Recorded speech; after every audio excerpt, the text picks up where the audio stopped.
What happens when two dudes, one a retired Navy SEAL commander in Colorado Springs, and the other a hippie meditation teacher in New York City, get together to discuss living mindfully? That's a great question, because we don't know what will happen either. Raw, uncut, and unapologetic. Welcome to Men Talking Mindfulness with co-hosts John McCaskill and Will Schneider. Each week, we take an authentic dive into how mindfulness continually impacts our lives, deepens our relationships, and allows us to be emotionally alive. We filter all of our conversations through the man box, where we unpack how as men we are expected to act in society, how fighting the authentic human experience is exhausting and damaging, and how mindfulness can help. Now, on to the show.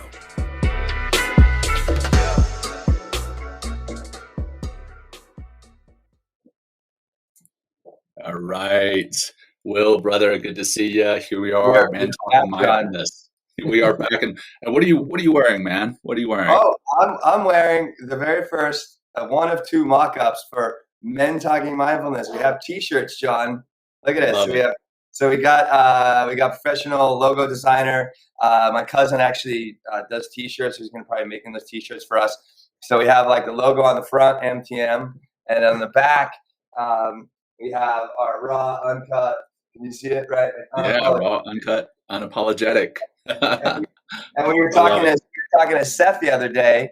I'm pre-recording an episode, and he said, you know, the raw, uncut, and unapologetic. The acronym is RUU, which I think is very fitting for the show as well. So that's super cool. Welcome, John. Sure. Let's start the show. Yeah. So Men Talking Mindfulness. John McCaskill here in Colorado Springs. My brother from another mother, Will Schneider, there, now back in New York City. And we are back in season 3. This is episode 2 for season 3. Today, we're going to be discussing complaining. Actually, we're going to be complaining about complaining, which is a little bit ironic. But we're also going to be talking about where it can be good, where it can be bad, how to do it right, when it's not good for you or those around you or anyone, really. Definitely want to get into that and why we're going to be talking about that and some things that popped into my mind this week as we were thinking about preparing for this show.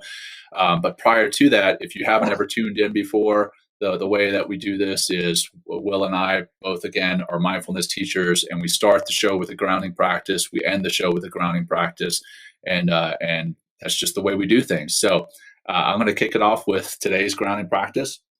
So as we always say, if you're driving, listening to this, obviously don't close your eyes. But if you feel comfortable and you're in a position where it's safe to do so, go ahead and close your eyes. Otherwise, just soften your gaze and just bring your focus to your breath.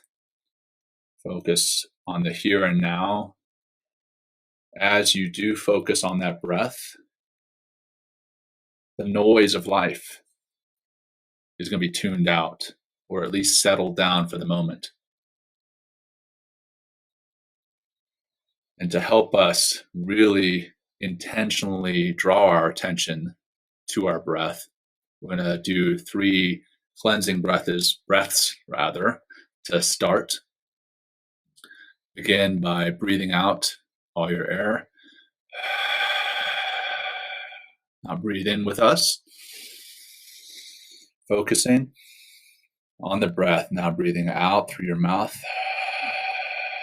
Focusing on the breath. Breathe in, noticing the physical sensation of breathing in and out, nice and slow, fully through your mouth, noticing again the physical sensation. One more, breathing deep in through your nose. And let's hold it this time for a second. And now releasing, again, noticing the physical sensations, your lungs, your nose and your mouth. And now just breathe naturally. And think about where you are in this time, in this space. And connect with that. Connect with that time. Connect with that space. Think about your feet being planted firmly on the ground. Maybe even imagine your feet growing roots into that ground, just a visualization, and becoming one with that time and space. Think about the energy that is flowing from the ground into you, and the energy that is flowing from you down into the ground. And as you think about your connectedness with the earth, with the ground, think how we are all connected with one another. And how what we do affects not only ourselves, but those around us.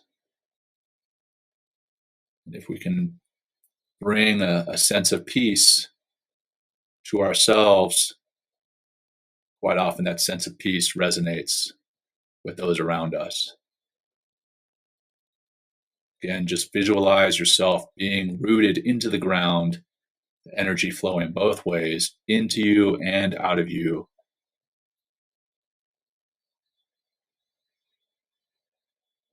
And through that, you can bring peace and a settled mind to not only yourself, but to those around you. Let's finish with one deep cleansing breath. Begin by breathing out all your air. Breathe deep in through your nose. And release it nice and slow. And now on your own time, begin to focus your eyes or blink them open and bring some movement back into your body. And here we are for season 3, episode 2 on complaining. Will, let's start with a mindful moment for you. How was your week, man? And what was your mindful moment for the week?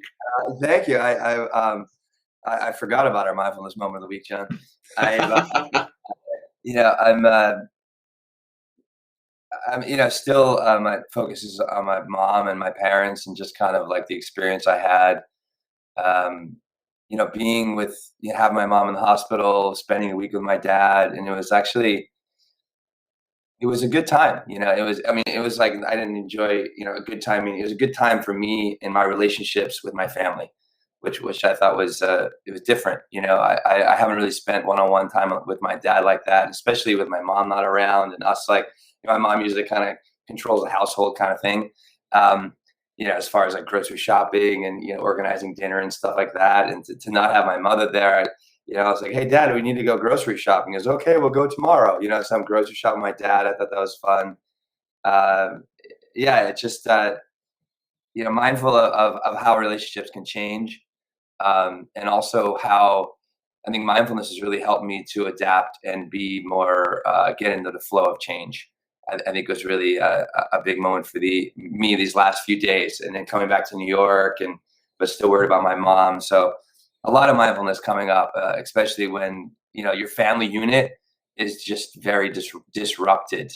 And then also one more thing I'll say is just, and I talked about it in another episode, is how we just have this incredible wiring to just be there for one another in these times of crisis. And I really enjoyed just accessing that ancient, call of love and connection and wanting to serve and help in a challenging circumstance. So that was it was a really beautiful time with my family. My mom is on the mend, which is good. Hopefully she'll be much better in the coming weeks. So thanks. But how about you, John? What was going on for you this past week? Well, I'll tell you, I did some traveling this week, and I actually, funny enough, had some frustration in the travel, and that's what we're going to get into. But that's not my mindful moment. My mindful moment came when I actually came home and walked in yesterday after being gone for a few days, and instantly saw my now 8-week-old little baby girl sitting in the little swing that we have her in. And she has the little things that kind of rotate above her head. And she is just looking at those and is just smiling and is in awe of that, right? Something as simple as the little things circling around her head. And she's just almost starting to giggle, a little giggle every once in a while.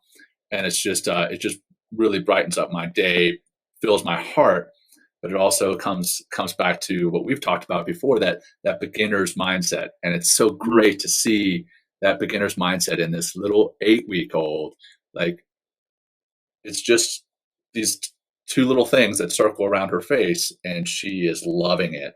And how we can take that and apply it in our lives and look at and look for the simple things that we can find enjoyment through.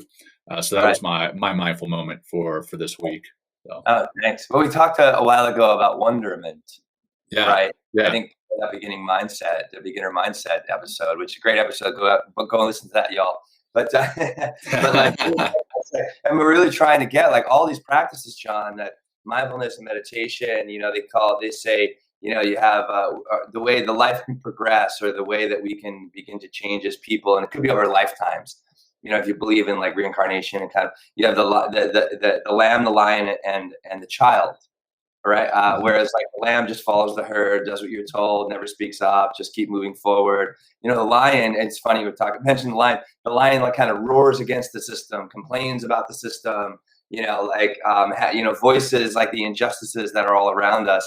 And eventually we might be able to walk ourselves into that wonderment place of just being the child. Whereas like everything is given to us because we are in this place of, or being love and being, compassionate, and just being like, and just literally just being a human being instead of always trying to do something. So anyway, that's what it reminded me of. But let's go back to our lion voice, right? Where we're kind of getting into the complaining and injustices and like, oh, why me kind of stuff. We talk about complaining today. So where should we start off, John? Should we with our definition, like before we get into the definition, I love the definition. I think that's become part of our show, right? And really, I think we would definitely get there. But what I'd like to do before that is just touch on, we always know well in advance what the show is going to be about, or at least ideally we do. We've got the whole season mapped out.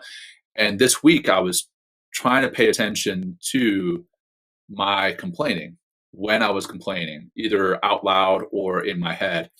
And I actually, again, going back to my travel, when I travel, I am an introvert, but when I'm travel, I'm even more so. Like, I don't want anybody talking to me when I'm going through the airport. I don't want anybody talking to me when I'm on the plane. And I sat down and I put my AirPods in, and I put my sunglasses on. I had my mask on already. I had a hat on, and I leaned up against the skin of the aircraft, like very clearly communicating to those around me, hey, I don't want to be talked to. Yeah, leave me the fuck alone. Yeah, exactly. Leave me alone, right? And the guy next to me did not get the message. Like, he's like starting to talk to me. Oh, where are you from? Blah, blah, blah. The standard small talk that you make on a plane. And I posted a picture about it. I put like, when he finally stopped, I snapped a photo of myself, and I was like, look, this is what I look like right now. And somehow this guy still feels he needs to talk to me. But then my cousin, who lives in Durban, South Africa, which I don't know if you guys have been following the news, but Durban, South Africa right now is in complete turmoil, riots. The former president was arrested. I mean, it looks like a failed state. And my cousin, who lives there, was actually had to be escorted from his house in a military convoy to go get food to bring it back to his family. And He commented on there, first world problems.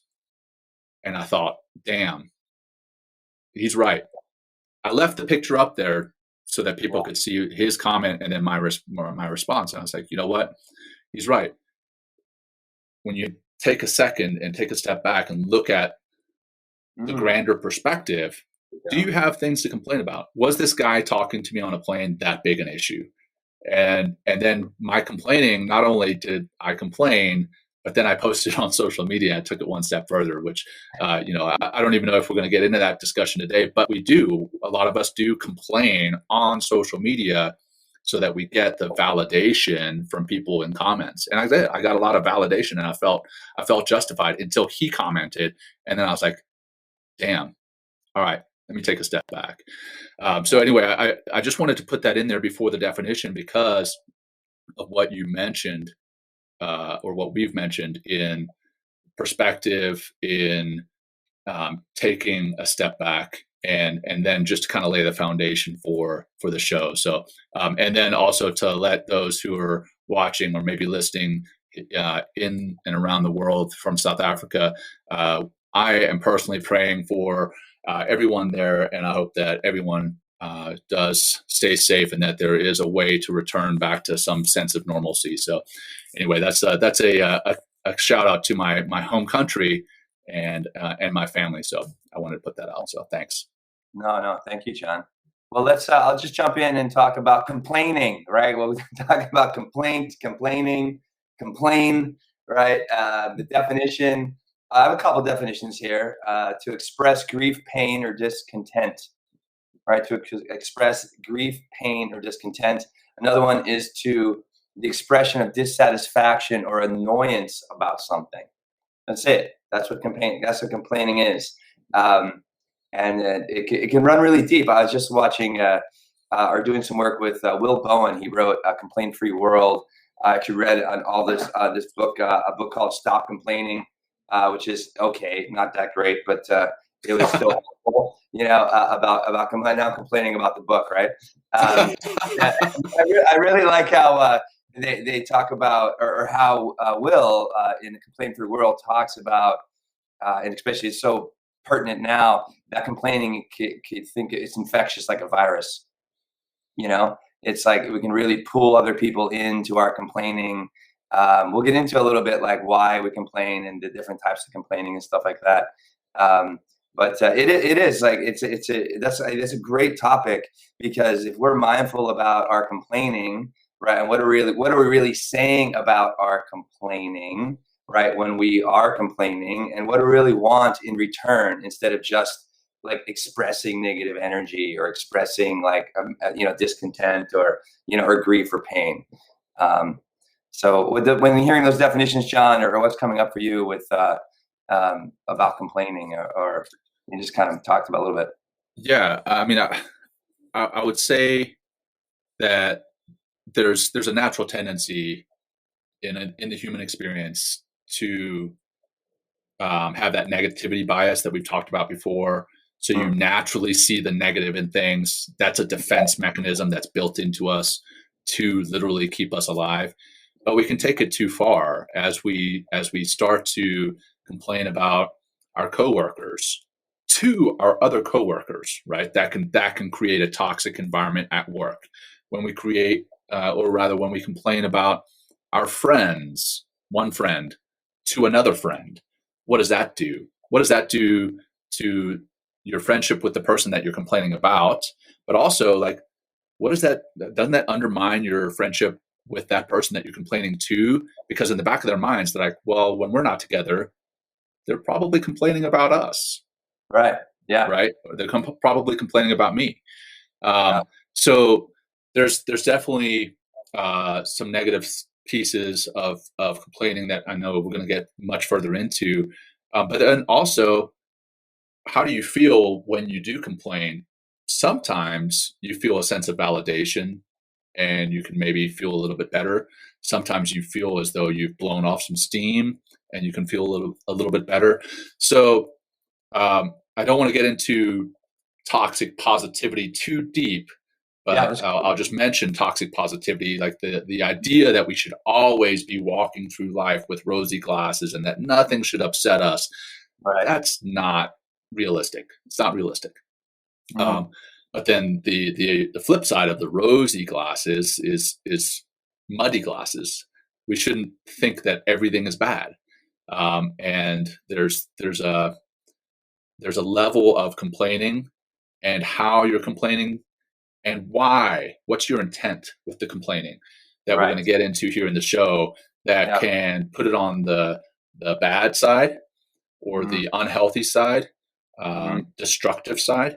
And then there's a level of complaining that you can do there's a way to do it, a time to do it, and a why to do it that could benefit you.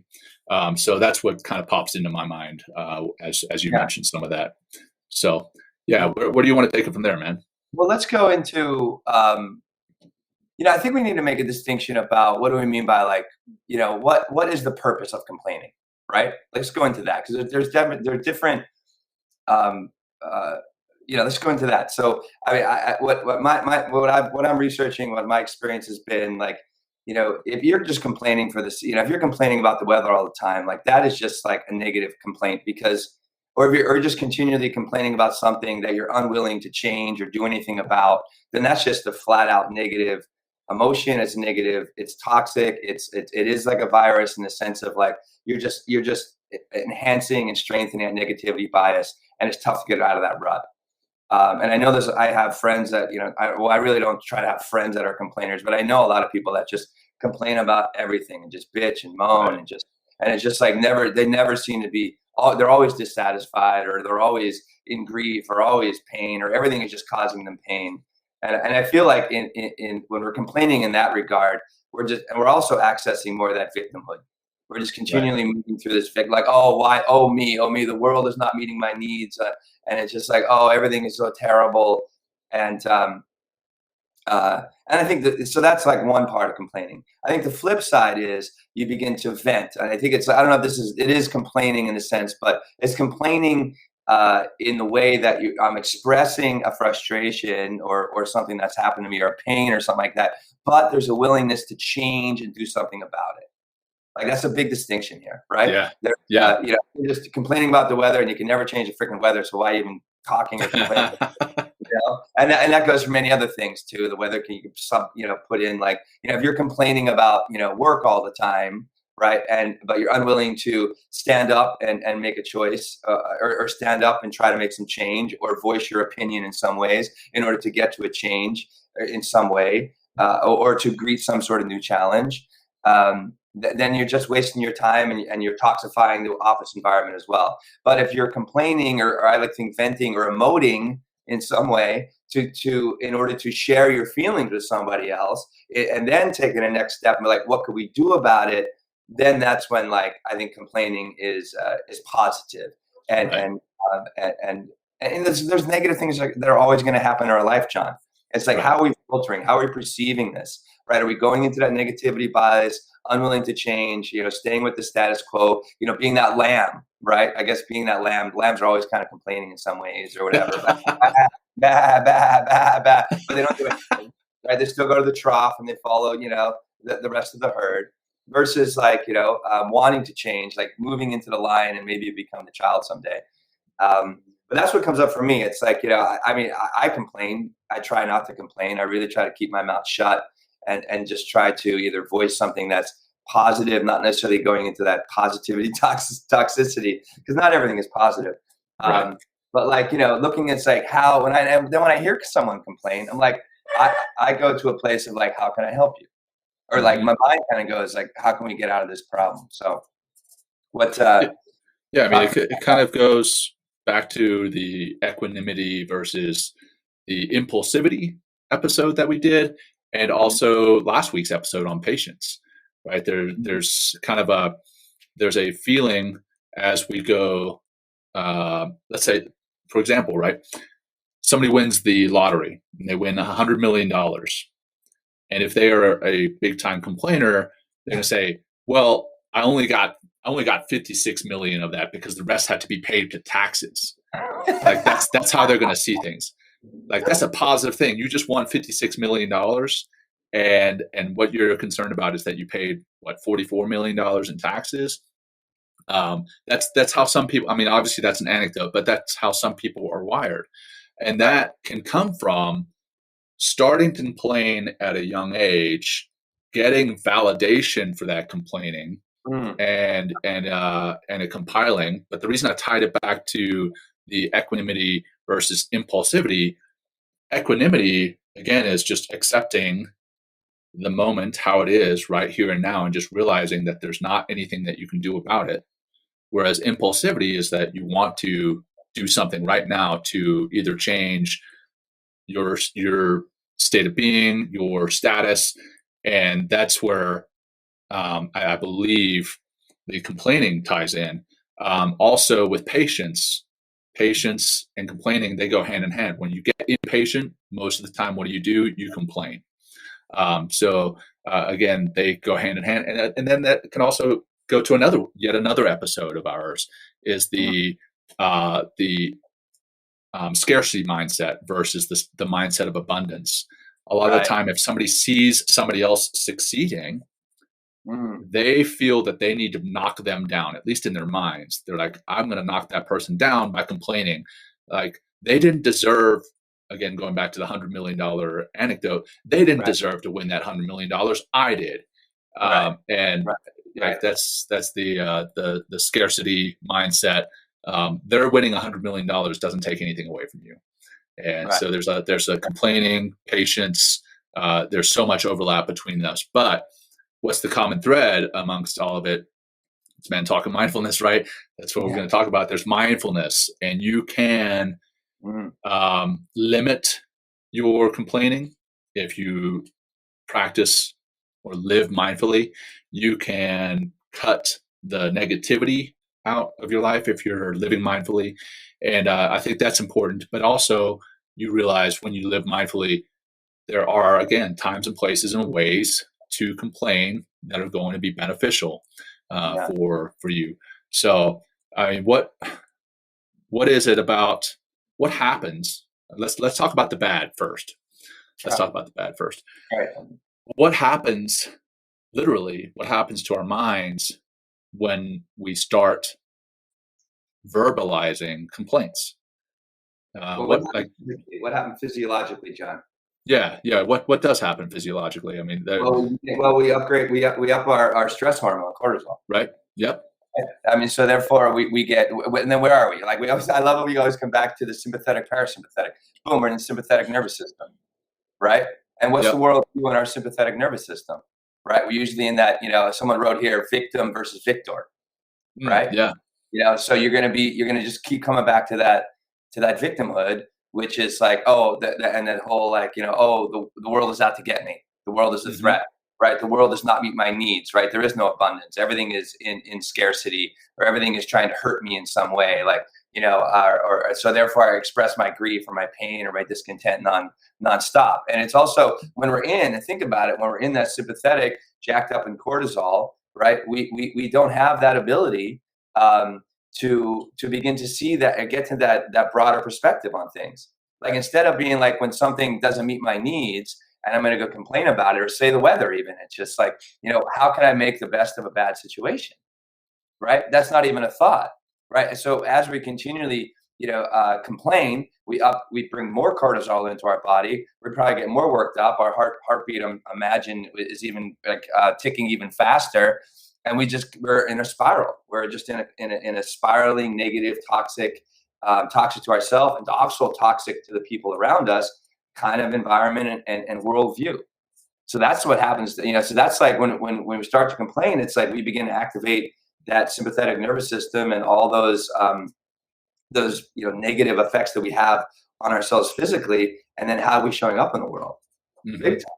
You talked, I think in our notes here, you talked about the hippocampus. Right? If we continually complain, it actually shrinks our hippocampus, which prevents us from being in that executive function, that prefrontal cortex, which gives us that broader perspective of how there might be a way out, or just see this as a challenge instead of as like, it's something that's just destroying my life right now. Right.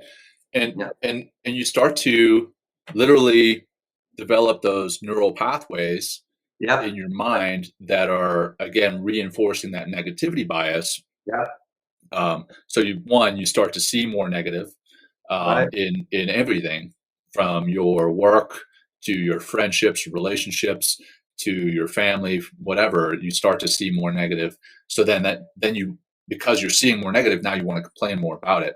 So you're setting yourself up to be more negative by complaining about things that you can't change, right, and or complaining to people who can't help you again, in doing some of the research that for the show, there's a lot of complaining that happens in the up the wrong tree, right? Barking up the wrong tree. When somebody is at the grocery store and something is wrong with the ketchup, I don't know. Again, just a random example. Who do they go complain to?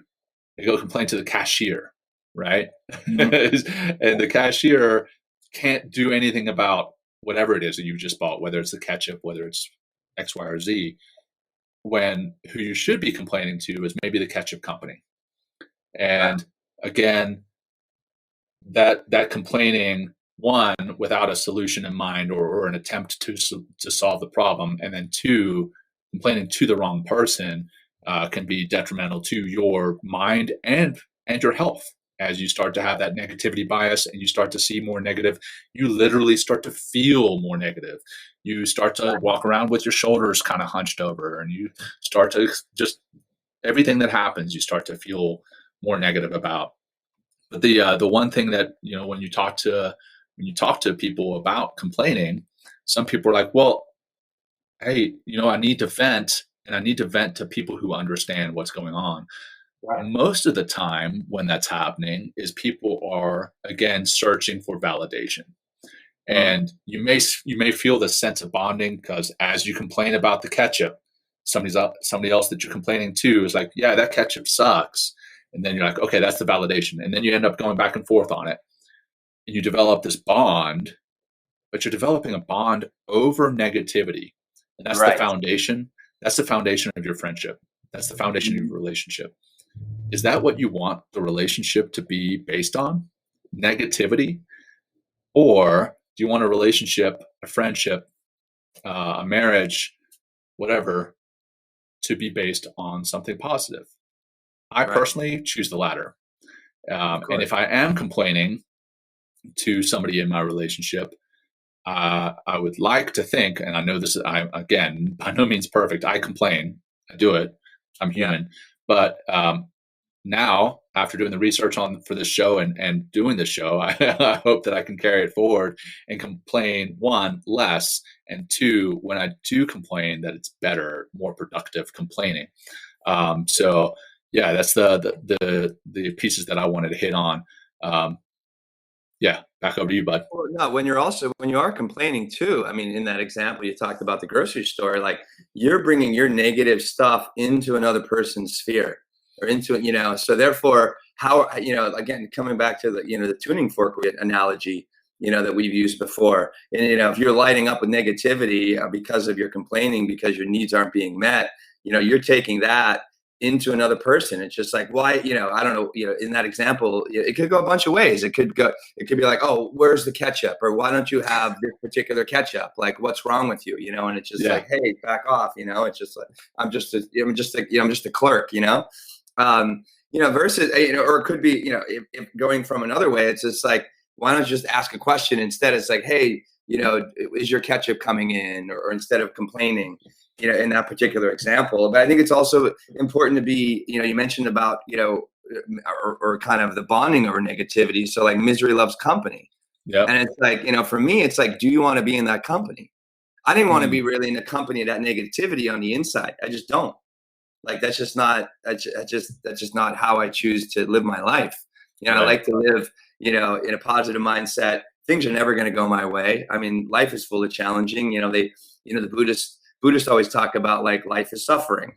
Right. I don't like, that's like a really hard concept to me, to take. I don't like the word suffering, but life is full of challenges. The way I like to, is the way I like to look at things. And it's like, what's your worldview around challenges?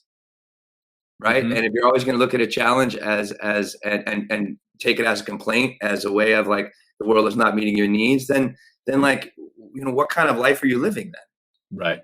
Versus like taking in an opportunity to like, how about maybe it's an opportunity to find and use another brand of ketchup that I might like, or I won't like, and right. Then I can tell people, hey, buy this. This is great. Or like, hey, don't use this ketchup ever again.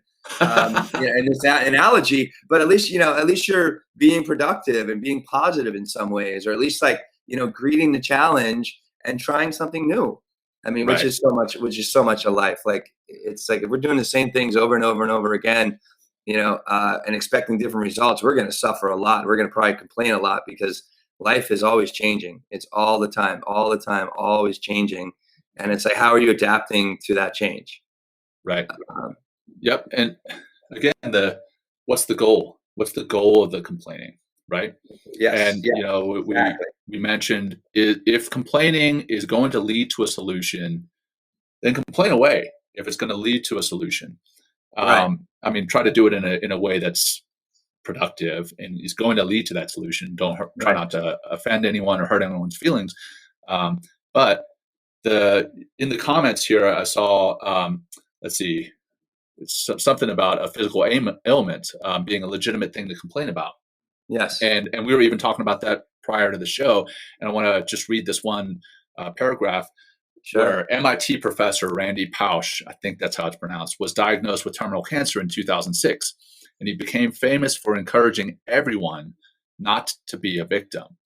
One of the biggest reasons is that simply doesn't work. Being a victim just doesn't work. So as Pausch put in 2007 in his famous last lecture, complaining does not work as a strategy. We all have a finite time and energy. Any time we spend whining is unlikely to help us achieve our goals, and it won't make us happier. So he made it a goal not to complain about his terminal cancer. That said, when you're in pain, it is definitely easy to complain. And I don't think that there's going to be a lot of people who judge you for complaining, for being in pain, physically, mentally, emotionally. But what is the goal of complaining? If you complain, it's not going to take away your pain. If you complain, it's not going to take away your sadness. So try to make it worse. That, and I think that's exactly it. I think a lot of the time it is going to make it worse. It's going to get you back into that negative cycle, that downward spiral. But again, by no means am I belittling people's pain, their sadness, whatever it is they're dealing with. But we just want to talk about what you can and cannot do, or rather what you can do to improve the way you're feeling. Maybe complaining in a different way, or complaining to someone who can solve your problem rather than complaining to the carpenter about how you're feeling.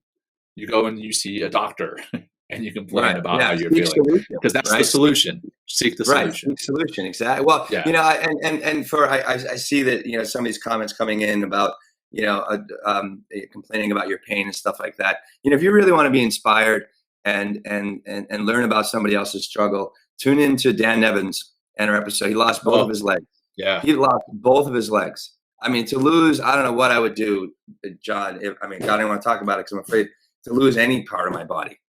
I mean, I don't know what that would be like. But Dan definitely struggled. And I'm sure Dan, maybe we should have him on like for complaining part 2 or something like that, right? Yeah. Dan, I think actually we're gonna call Dan. It's like, I think he'd be amazing. But I'm sure because it was a struggle to literally find his new way of walking in the world and being in the world. But he did, because he was seeking solution. He didn't he had, I think he had mentioned he had suicidal thoughts, and then who wouldn't, in that kind of regard. But he kept searching for the meaning in all of this. He kept searching for the solutions to access that meaning and to literally, or to walk, that's very insensitive. It sounds like, but to take himself out of, this. Yeah, right. I know he would, to take himself out of this position and this feeling of victimhood and into the life he has now, which, I mean, he seems like he's doing great. I mean, he just married off his daughter. Like, he's teaching all over the place. Like, he's a real inspiration to the show. He's a great inspiration to everybody he talks to, because he overcame his pain. He overcame his victimhood, right? And he became the victor of his experience. And just imagine that, Joe. We talk about affecting other people, right? I mean, and I said inspiration now 3 times. He's inspiration to other people, because that's the energy he carries with him. He's completely changed his worldview, is no longer the victim of he lost 2 limbs and now he's a yoga teacher, with prosthetic legs, or without them, he even practices. I mean, so for anybody that's out there and is suffering with pain and is very debilitating, this and that, I mean, listen, if you want to listen to the show, that Dan Nevins episode about yoga and mindfulness, or yoga and men, please do. And even just access Dan's information, or even if you can get in touch with Dan, I know that he would be able to help you in some ways because of what he's gone through and where he is now. Right. Yeah, he's phenomenal, and that was a great episode, very humbling and perspective shifting for me. Sure. And talking about that, and again, going back to when you have a physical ailment, whether you're sick, whether you're wounded, whether you're mentally not feeling well, again, that energy that you complain with and the goal of complaining, I think can really change how you feel. So in the comments, it says, when I complain about my seizures, people are interested in giving me what I need to help me recover, and they do. So there, I think, one, your goal is seeking out a solution. You're not just complaining. Yeah. Right. So we're talking about basically the three types of complaining. There's venting, so to release some of that pressure, and that can be beneficial. Right? That can be, emoting. That can be beneficial. The complaining to solve a problem, that's obviously beneficial. Right. The one the third one, ruminating, or dwelling on a particular problem just to ruminate on it, something that has already happened in the past. Like, oh man, I screwed that up, and complaining about it, or worse. So, another person screwed something up in the past, and ruminating on that. Ruminating is not going to do anything except make you feel worse and validate yourself again, maybe there. So that's what I want to hit on. And now I want to talk, if you're good, is talk about some ways to complain that are healthy, or at least can help to get to that solution. And I'll read some of them here. One, you can start to pay attention to how often you complain. Again, mindfulness. Being mindful, 101, right? Mindfulness 101. Paying attention. That's going to come with meditation, right? Calming down, slowing down. But God, I'm sorry. Yeah, but mindfulness 101 and the practices of mindfulness. Right, exactly. And Dr. Robin Kowalski, professor of psychology at Clemson, says complaining is honestly just part of the social fabric of our lives. It's part of how we communicate. And then says that it's expressive complaining, blowing off steam. So that's the venting that can be helpful. Instrumental complaining, which is done with an actionable goal, the problem solving that we talked about, that can be beneficial. So start by paying attention to how often you're complaining and how you're complaining. Think about the purpose of your conversation rather than going into negative autopilot and just assuming that everything is negative and just quite frankly bitching rather than just bitching. Why are you complaining? And then complaining for the purpose of resolving a concern or grievance is helpful for mental health, as it is a way to channel your needs into actionable outcomes. And then the last one, or one of the other ones, is if and when you do complain, rather than again just stopping at the complaint, say your complaint and then stick a but in there. So, hey, I'm hurting. For instance, with the physical ailment, physical pain, I'm hurting. Like maybe my knee hurts, but at least I have my health. And again, I don't want to minimize pain as far as I don't want to minimize somebody else's pain in talking. Right. Surely, if I want to minimize my own pain, sure, but I don't want to minimize the effect of someone else's pain on them. But you can say the word "but" after a complaint, and then stick in a reframed or positive, and that can actually help you literally get rewired back to that positive way of thinking. Not necessarily the rosy glasses and the toxic positivity where everything needs to be rosy, but it can help you to start to feel better, quite literally, rather than just complaining. So, No, it's like, stay in those first two categories of complaint, like venting. I think it's important to vent, John. I mean, I think venting and complaining, right? If you're just venting, complaining about something that frustrating that happened to you in your life, or some sort of like pain point that you have in your life, because, I think it's important to kind of express that. But it's also like, I think it's important, John, to note who you're talking to. If you're emoting and venting to somebody that's always complaining or just kind of a negative person, then like, I think it's important to pick your people, right? If you're complaining and venting to somebody that always, then they're just going to kind of keep pulling you down into that negativity bias, and you might not be able to, you muddy your glasses, right? and then you might get into like another, like some sort of terrible spiral again. Versus like if you're talking to somebody that that loves you, takes care of you, but also holds you to your highest self, right? Then they might be like, like, well, how can I help you? Or it's like, what can we do about this? Like the word "we," like, what can we do about this? How can we, what can I do? Can we go do X, Y, and Z in order to, minimize this, whether it's physical pain or mental pain or emotional pain? So I think that's important to know your audience as well as who you're complaining to. If you're always complaining to somebody that agrees with you, then you're always just going to keep complaining and stay in the same place, right?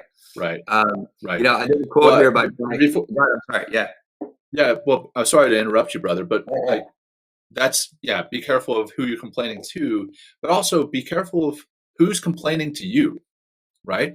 The flip side of that, because if they're constantly complaining to you, maybe that's again what the foundation of your relationship is, and maybe you can flip that and be more positive. Maybe they're complaining to you because you're always solving their problems, which is, I guess, a good thing. But you also need to be careful about always being the problem solver. Sometimes people just want to vent, right? Yeah. Sometimes people just want to vent. Me. Yeah, me too. I'm complete. I mean, like, we're solution guys. I mean, we've gotten where we are today because we're like, okay, how do we solve this problem? Plus, I mean, you're a math guy. I like math too. We're always looking for the solution. You know what I mean? Right. It's like, what do we need to add into this equation in order to get to the solution? Right? I mean, completely. Yeah, man. Yeah.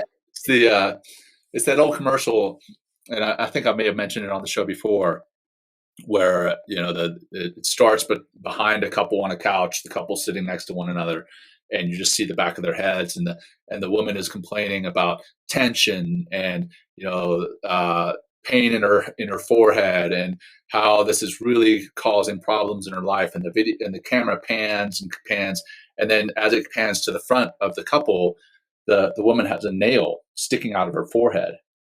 And the boyfriend or husband, whatever, he's like, well, if I could just take that nail out of your forehead, it would help with everything. And she's like, it's not about the nail.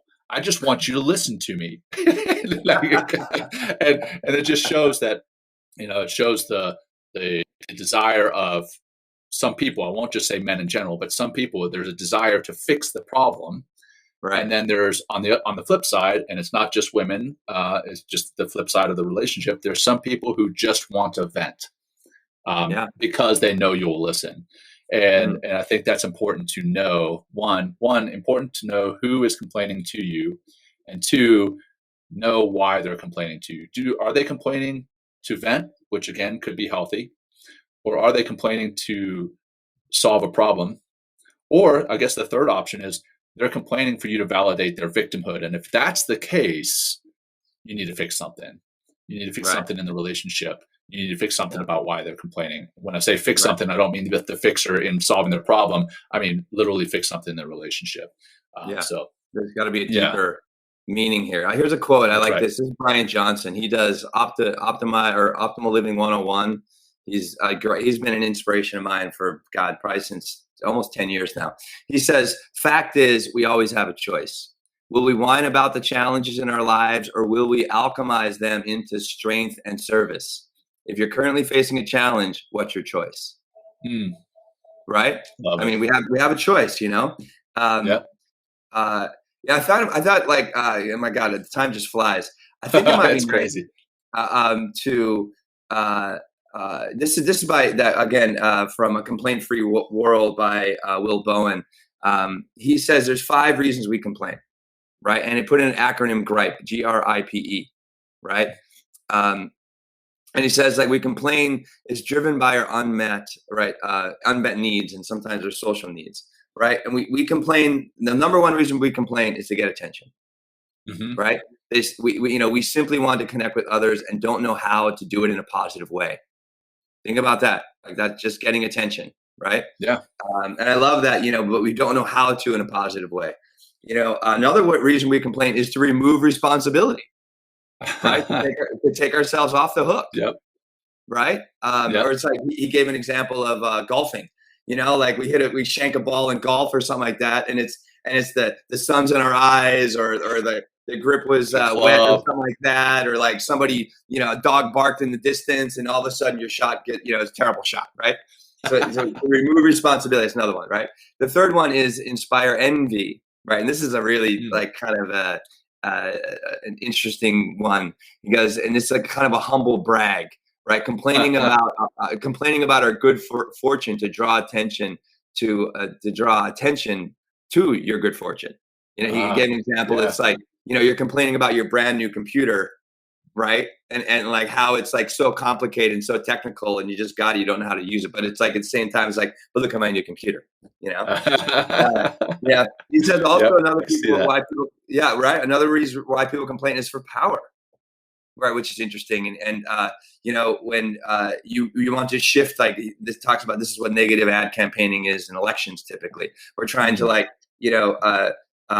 shift power, right, from one particular idea or party into another by complaining about what that other party does or what those people do in that party. Right, rather than highlighting the positive. Right, rather than exactly. knocking them down.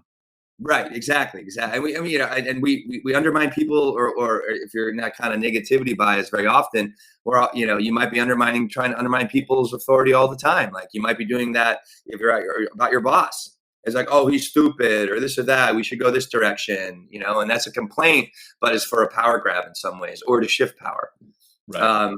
And last one, he says, the E in GRIPE is excuse poor performance. Right, which I think is interesting as well. So, and it's another way of also that's excusing poor performance is also tied in with excusing yourself from responsibility as well. So those are like the big 5 ways or reasons that we complain.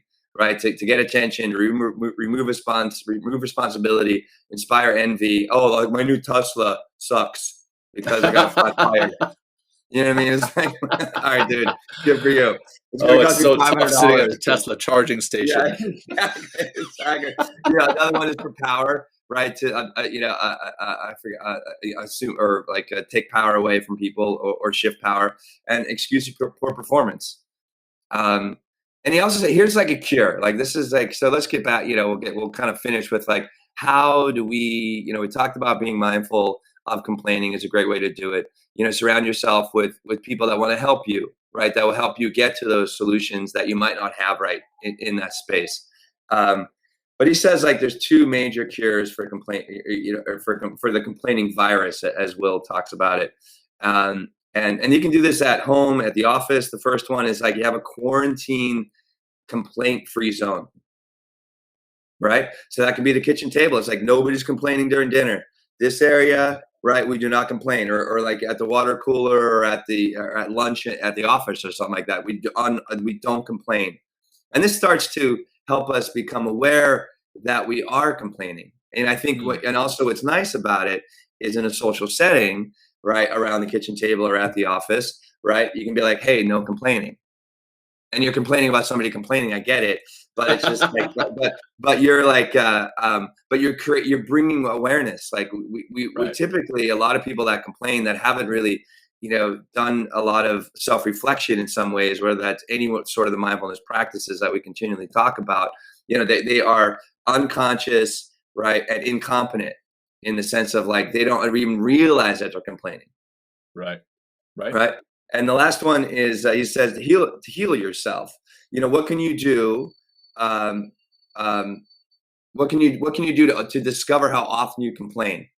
he talks about like he has the in a complaint-free world, he has bracelet. There's a rubber bracelet that he puts on one wrist, and when he complains, he puts it on the other wrist. You can do it like a stone in your pocket. You have it in one pocket when you complain, right? You take the stone out and put it in the other pocket, right? So having some sort of so instead of it just being a mental game all the time, right? Activating the body, right? Mm-hmm. Which helps us to create a deeper and more meaningful mind-body connection. So we begin to be in the world in a different way. Love it. Well, another thing I want to mention about complaining is it's a lot of it has to do with our environment, John. Like if you're always tuning into the news, the news is complaining all the time about the way the world should be. Gets attention. Right. Right. There you go. And because it gets attention, it drives advertisers and it makes revenue. Right. Period.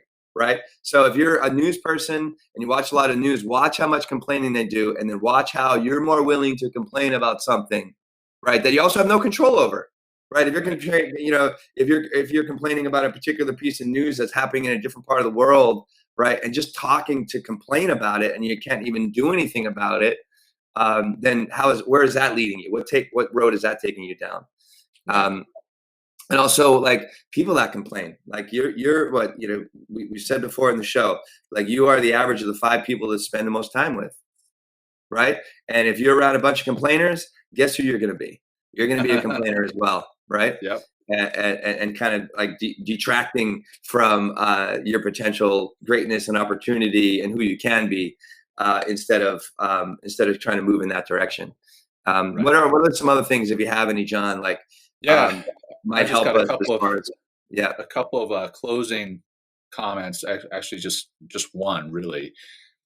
And I know we've done this a lot during this particular episode, is tied what we're talking about here to other episodes, but the bosses versus leaders.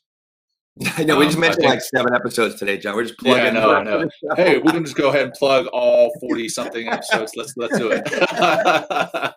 So, in your G.R.I.P.E acronym, the get attention, remove responsibility, inspire envy, power, and excuse.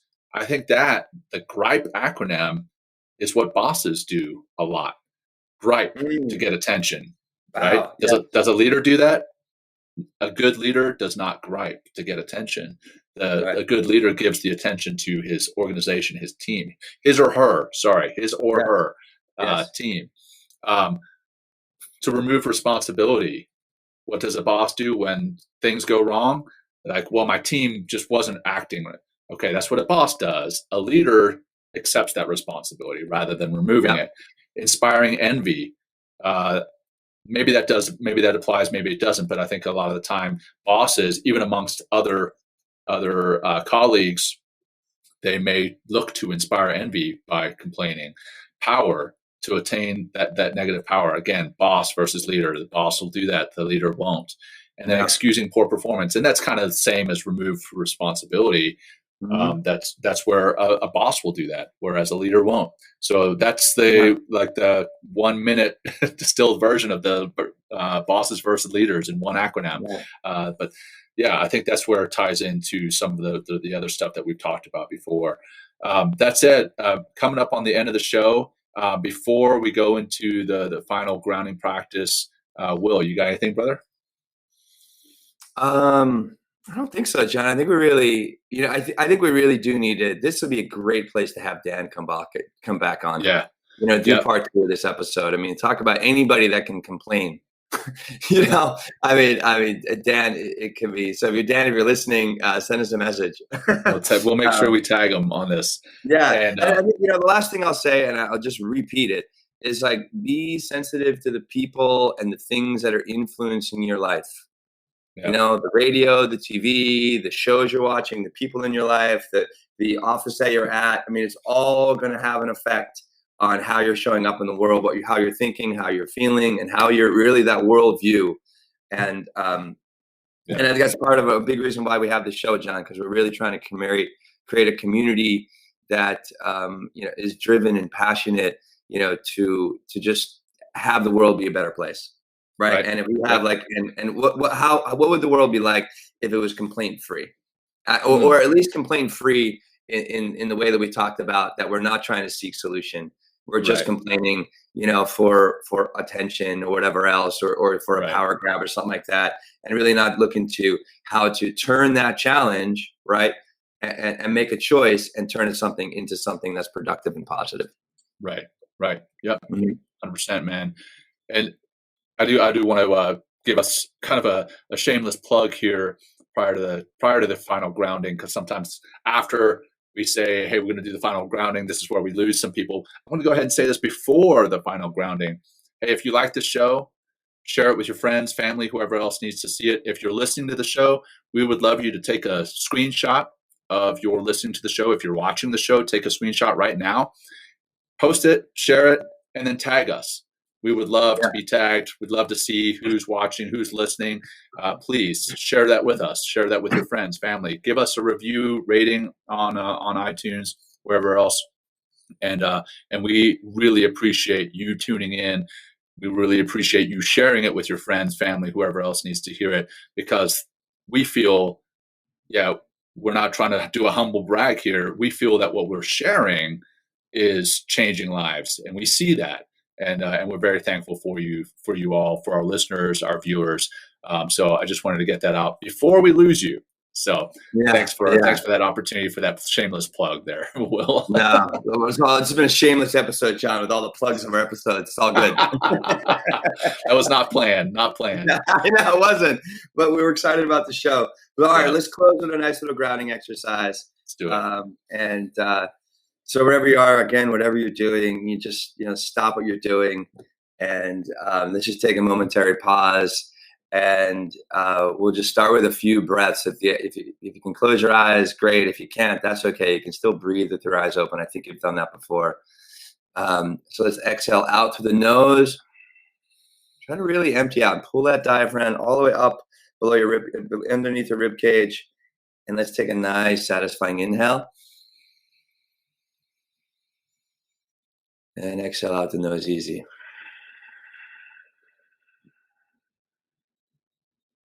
In again. And exhale.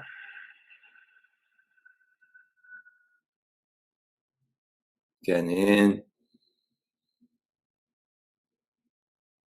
Out. Let's do a few more. Big breath in.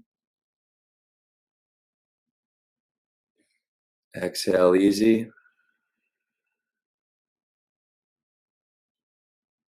Last one in.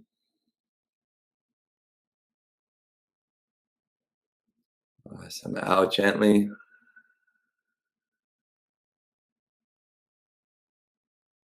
And just sit for a moment and be here and just notice how you're feeling. Feel how you're feeling. It's okay, whatever it is.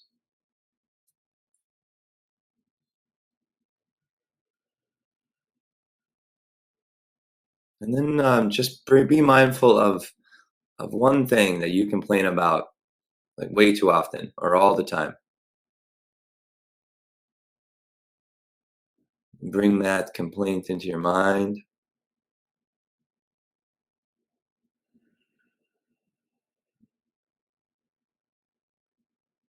Give it a few more breaths just to stay present to it and allow it to expand in your imagination.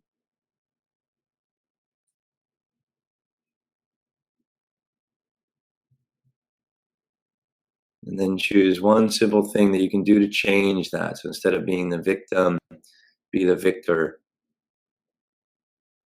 by taking a small action that might turn into bigger actions to resolve that complaint, treat the challenge,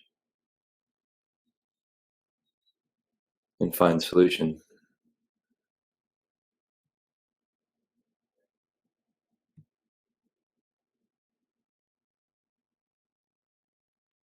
And if the complaint you have doesn't have a something where you can hack in and change it with the challenge and find the solution, then we just brought some awareness to something that there's no use complaining about it, because there's no use in changing, because you can't change it. So let that go. And thank yourself for this awareness. We'll just close with one cleansing breath. Exhale out to begin. Through the mouth, we'll take this one. We'll inhale through the nose. And a big relaxing sigh out. So there we have it, John. Thank you, everybody, for joining. Thank you, John. Thank you all. We got tons of comments here today. Thank you, everybody, tuning in live to the show. Thanks for plugging the show. Thanks for taking that screenshot we talked about and sharing it with your audience and tagging us as well. I'm done, John. Anything else from you? Brother, that's it. Have a great weekend to you. Have a great weekend to our viewers, our listeners. Always a pleasure, brother. Until next time, signing off. Peace. Thanks for joining Will and John on Men Talking Mindfulness. If you enjoyed the show, please like and share it with your friends and family, and please, we would appreciate a review too. Until next time, this has been Men Talking Mindfulness. Thanks for showing up.